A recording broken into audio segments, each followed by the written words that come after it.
Alhamdulillahi Rabbil Alameen. As-salatu was-salamu ala khatamin nabiyyin wa ala alihi wa sahbihi ajma'in. Amma ba'd. Fa'udhu billahi minash shaitanir rajeem. Bismillahir rahmanir rahim. Qala Allah ta'ala fi suratul Baqarah.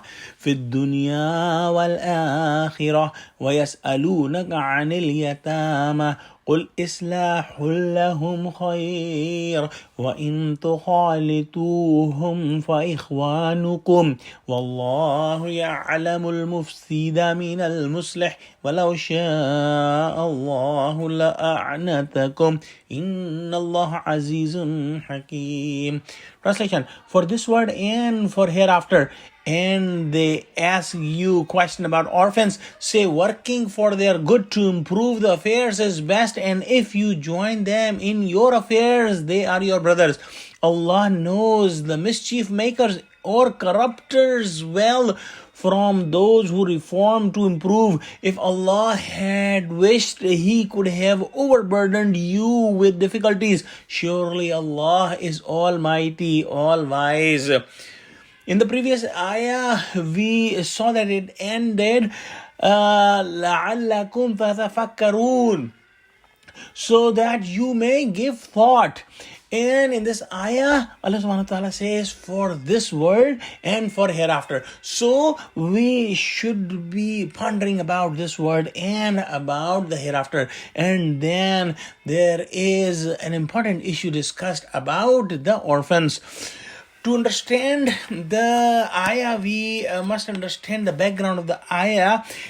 In Quran, previously 2 ayahs were revealed about the orphans. In one ayah, Allah subhanahu wa ta'ala has said, translation, and do not go near the wealth of the orphan except it is the best way. And in another ayah, Allah subhanahu wa ta'ala said, translation, those who eat or consume the wealth of the orphans, they fill up their stomachs with hellfire.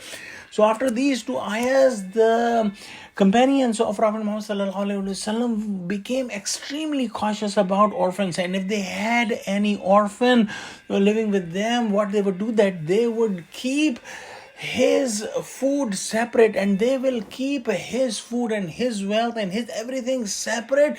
So in one house there were 2 stoves and 2 dishes cooked, so that they may not eat anything by mistake. And it made their life very difficult. So they came to Prophet Muhammad sallallahu alaihi wasallam with this problem, and Allah subhanahu wa ta'ala has said this ayah. So the bottom line in this ayah is the goodness, and the human heart knows about the goodness, and the human heart knows about the evil as well.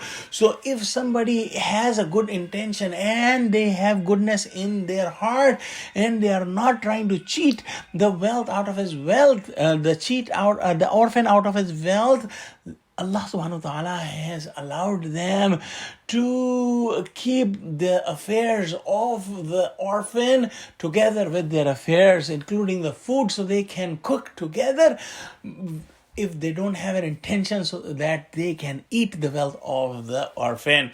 And similarly, if somebody is corrupt and somebody is trying to cheat the orphan, and he is cooking and keeping the affairs together just to cheat the orphan, Allah knows, and the person's heart also knows.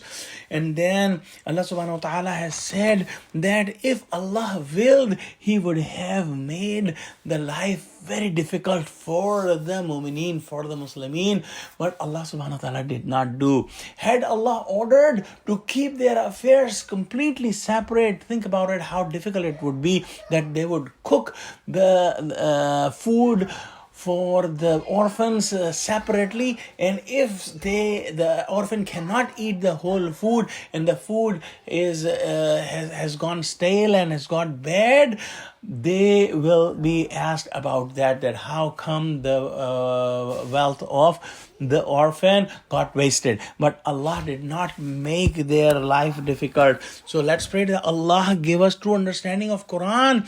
Ameen. Wa akhiru da'wana alhamdulillahi rabbil alamin. Assalamu alaikum wa rahmatullahi wa barakatuhu.